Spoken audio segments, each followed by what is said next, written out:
Is this thing on? Hey friends, been a while, huh? If you're not aware, I was very sick for about a month, but, well, I got better, so we're back. With a functioning voice in tow, I am pleased, honored, and absolutely thrilled to grab this logo right here, grab this sound effect right here, and say... Greetings, citizens, and thanks for tuning in to Nindie Nation. I'm Jeff, and today on episode 147, we're taking a look at every indie game hitting the Nintendo Switch through the week ending June 12th. You may be wondering where episode 146 is, and after trying to record it 5 weeks in a row, I decided we're just gonna skip that cursed episode. So if you're wondering about episode 146, we don't talk about episode 146. We don't talk about... But we do talk about indie games, and you can join the discussion over on Twitter or come meet your new Nindie neighbors in our Discord server. As usual, we're back in the swing of things and we'll be live for Nindies at night, so come check out some of this week's new releases right here on YouTube this Thursday at 10 p.m. Eastern. Might be giving away some free games, too. Now, we usually start the show by looking at the games that released since the last episode, but with so much to cover, I'm working on a couple of things separately to help you catch up on any promising Nindies you may have missed out on. So with that said, let's get right back on that horse by taking a look at the Dirty Dozen brand new releases hitting the Nintendo Switch through Sunday, June 12th. The week doesn't kick off until Wednesday the 8th, but on that day, the eShop sees the release of My Lovely Wife. Wait, you know what I mean. Coming to us from Neon Doctrine, this is a $15 adventure dating simulator that uses a cool oil paint art style and contains a wild premise. You play as Jake, who is grieving after the loss of his wife, when he learns he is apparently trapped in purgatory or something. So, to set your wife free in the afterlife, you have to summon a bunch of demon succubi, then make the sexy time with them so one of their bodies can become the vessel for your dead wife's afterlife. Well then, that's one way to kick off our first new release in 5 weeks, isn't it? Wouldn't have it any other way, I suppose. Okay, this next one is much more, well, it's a lot more not banging demon carcasses for your dead wife. How about that? Space Wing War is the latest East Asia Soft release developed by Numa Games, and for $7, you get a solid, simple but fun side-scrolling shooter that is built within the confines of the Game Boy Color hardware. And boy does it look the part. Beyond the charming visuals, there's a few weapons to choose from, and occasionally you'll find yourself maneuvering through little puzzle segments. Probably should have started with this one, if I'm being honest. 6 titles paved the way through our Big Thursday drop, though I'm not sure how many I'd actually count as games. Square Keeper is a good start, though. It's an interesting little dungeon crawler from Jandusoft where your moves, whether it be combat, movement, or interacting with things, are all represented by cards that you'll select as you try to escape. Not bad for $5, I suppose. Legend of Arcadiu is a 2-pack of games by Kavorka for $7.99, and in these games you are whisked away to a mystical kingdom that takes place inside a video game. To find your way back home, you must make friends with the magical forest animal creatures who all have pink or purple skin and can't seem to afford the most basic support that their busts require. Wait, why is there so much sexy time? Oh, it's by Gamazumi. Shoulda known. Might as well see what Voltage is up to while we're at it. This week they've got Even If Tempest, which follows a girl who can apparently undead herself in the era of witch trials. Something, and it looks like everyone forgot about the impending death because they're having fancy booty parties, and it's $50. But never fear, because if you want a bunch of words that attempt to make walk around an empty world while text shows up on screen sound like fun, well, the team over at Epic Games have just the thing for you. For $10, One Last Memory, reimagined, puts you in the shoes of some dude who wanders around a big empty world, and then sometimes exposition about the life he lived shows up on screen. Silesia Games delivers Mini Gardens, a $3 tile-based puzzle game where you have to set up a hose to water a yard. Actually, this one looks kind of fun. And then Cube Games, wait, who are you? Did you show up while I was out? Okay, fine, show me what you got. You just look so... Wait a second. Cool animals? Why, this isn't a game. This isn't a game at all. This is just digital dog shit. No, you go away, Cube Games. You go away, you think about what you did, and you never come back. Friday's a bit more promising at least, though only delivering 4 games, these just might do the trick for you. In fact, our first title releasing on the 10th is a game I was really looking forward to when I covered it about a month ago. Clearly it was delayed a few weeks, which hopefully made the game get just a little bit better, because I think a lot of you are going to dig Ampersat. Originally created a few years ago for the Steam Going Rogue Game Jam, reception was so positive that solo developer Gatoru's Inc. set out to flesh out the game and turn it into a retail release. Taking elements from a broad range of classic games, Ampersat plays as a top-down roguelike dungeon crawler, but with a bit more influence from D&D or Gauntlet than we typically see. After a town has lost its language, you venture into a tower to save letters, hack, slash, loot, shoot, and build up an impressive spread of RPG systems, including developing the town you call home. The core game is structured around 50 handcrafted levels. However, it also includes an endless mode that rearranges elements of those 50 levels into something consistently new.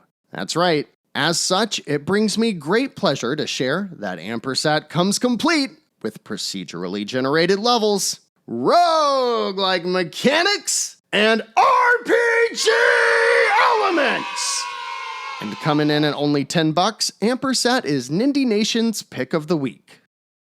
A couple years ago, Bryce Bucher and Baltoro Games released Fatum Batula, a surreal, spooky exploration game that sits in a very specific niche, but was very well received.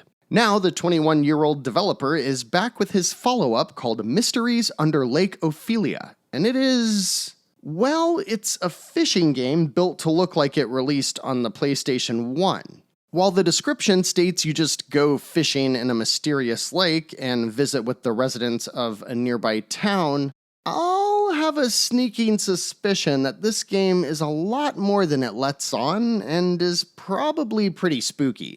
That's just a hunch though, I'm not sure, but I'm trusting my gut on this one. It releases for just $5.49 though, so if you are intrigued, give it a whirl. And speaking of games I'm really struggling to describe, P-Cube is porting a game that released for other consoles a couple years back, and I am all kinds of confused. Metal Max Xeno Reborn centers around a post-apocalyptic wasteland that I guess used to be Tokyo until robots and dinosaurs blew everything up, or something. It's hailed as a vehicular combat RPG, but I'm seeing a lot of on-foot exploration, and even some combat too, of which seems to employ optional turn-based mechanics, maybe something like VATS from Fallout 3 and 4 if you catch my drift. It's very Japanese in tone and certainly has all kinds of RPG systems at play, but even scrubbing around a 2-hour Let's Play, I was still struggling to see if this is Twisted Metal or Final Fantasy, and the answer seems to lie somewhere in between. My concern here is that not only is the game $40, but the official trailers just look too good for the Switch. So I'm really skeptical about how the game's gonna perform. Let's wait for some reviews and a sale before diving into this one, okay? And finally, we round out the week with Ratalaika's usual $5 eShop contribution, and I'm really liking what I'm seeing of The Wizard and the Slug by Silkworm. It's a silly action platformer that does that genre justice by giving you a wizard who focuses on combat, and a slug who focuses on completely bonkers platforming. Impressions are quite positive from what I've seen, with a lot of praise for the game's writing and characters who seem to elicit frequent laugh-out-loud moments. Funny, action, platforming, hey, Those are all things I like, so for $5, this is another that I likely will be checking out this week. Anything for you? I've got my eyes on Ampersat, and I'm also, like I said, considering The Wizard and the Slug and maybe Space Wing War, but let me know in the comments if any of this week's new releases are jiving your turkey. Now, there have been some really solid sales on the eShop recently, and things are only going to heat up as we head into the not E3 season. A big sale just ended, but I'm very pleased to see that we've got some excellent deals on some super cheap games. Got a couple bigger ones to touch on, but most of what we're going to cover today are available for just a couple bucks. These are the 7 Nindie deals on sale through at least Sunday, June 12th.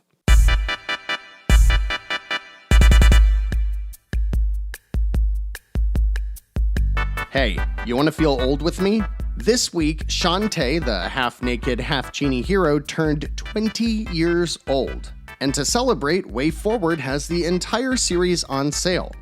The original is only $5, but I find it hard to recommend a Game Boy Color game, so I'll say if you want to dip your foot into the pool of these exquisite, colorful action platformers, start with the sequel, Shantae Risky's Revenge Director's Cut, which is half off for $4.99, and well worth the price. If you enjoy Metroid-style games, this is one of the best. It even won IGN and Metacritic's Game of the Year when it released in 2010. If you want something a bit more modern though, Shantae Half-Genie Hero Ultimate Edition is an enormous amount of content all wrapped up in a $15 package, which is also 50% off. This game looks like a Saturday morning cartoon and has great characters, music, and presentation. In addition to the 8-hour campaign with multiple modes for added replay value, this bundle also includes no less than 3 entirely new campaigns featuring the rest of the game's cast. I would be shocked if someone picked up either of these and didn't fall in love. So if you've ever been on the fence with Shantae, now is the best time yet to jump in. And I've said it once, I've said it a dozen times, Shing is one of the best things to happen to the beat-em-up genre in a long, long time. Currently 80% off, for only $3.99, you get a top-tier brawler with local and online co-op that follows 4 weapon-wielding characters through a serious but funny adventure with combat that makes it feel almost more like a combo-driven action game than its genre contemporaries. If it's fun, addictive action that you're after, do not pass on Shing.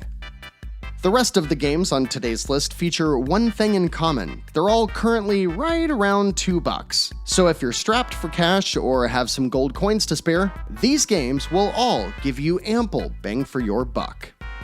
Super Epic: The Entertainment War is the game I've been playing over the past couple weeks, and I just finished it a couple of days ago. It's a Metroidvania about a raccoon and a llama who are among the last true gamers on Earth who have yet to be sucked into the world of free-to-play mobile games. You explore the massive headquarters of the evil Regent Corp to put a stop to their monetization practices, with plenty of weapons, upgrades, hilarious dialogue, a super unique visual style, and fantastic music in tow. There's even a few mini-games you can play by scanning QR codes in the game, and I loved this idea. No clue why we don't see it more often. For $2, Super Epic carries one of my highest recommendations. If you happened to join Nindies at Nite last week, you may have received a free copy of Jet Cave Adventure. But if not, it's also $2 and worth every single penny. This game is essentially Donkey Kong Country Returns, but with a more reasonable difficulty. You've got smooth platforming that combines double jumps, air dashes, and a caveman with a jetpack. What's not to love? I played through this one over the course of a week or so and have featured it twice now on Nindies at Nite, so if you're wondering if I recommend it, I absolutely do. And featured for, I think, the 3rd time so far this year, Red Siren Space Defense is back down to $2.49, and is a lovely, dumb little space shooter that was clearly a mobile game quickly turned into a console port. You fly left and right, shoot things, get money, level up, and go blow up bigger things, and that's pretty much it. I'm not saying it's a good game, but I happen to be quite fond of it as a great way to kill a few mindless minutes. But if you want something that does require your attention, Rise Eterna is a budget turn-based strategy RPG that recreates the early days of Fire Emblem and Shining Force. It offers tons of variety, multiple difficulty levels, and dialogue that is a masterclass in B-movie storytelling, where you're constantly wondering if that last line was actually supposed to make you laugh or not. Again, for $2, this is definitely the option with the most content. Don't expect a masterpiece, but do expect a competent throwback with some modern ideas. And last but not, well, actually this is the game I would probably recommend the least, but that doesn't mean that Die for Valhalla isn't still a great time. It's a fun, irresponsibly violent hack-and-slash brawler, and it's great especially for $2.39. Across about 6 hours of gameplay, you and up to 3 other players will play as various types of barbarians in this ridiculously gory ode to Golden Axe. It features some pretty fun combo systems and really smart progression mechanics that make later replays a lot of fun. But even if you only play it once, I think it's still worth it.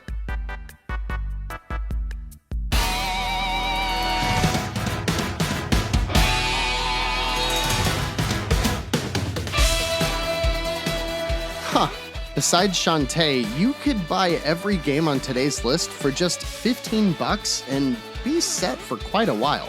Even adding Shantae's highest rated adventure only brings the price up to around $20, so you picking any of these up? Let me know down in the comments and tell us if there's any other deals the citizens should be aware of. And hey, thanks for coming back. We've got some really cool things coming up with interviews, one-off videos, and regular weekly episodes. So click like and subscribe if you haven't, come join us on Discord, and stop by this Thursday night at 10 p.m. Eastern to check out a couple of the week's new releases live during Nindies at Night.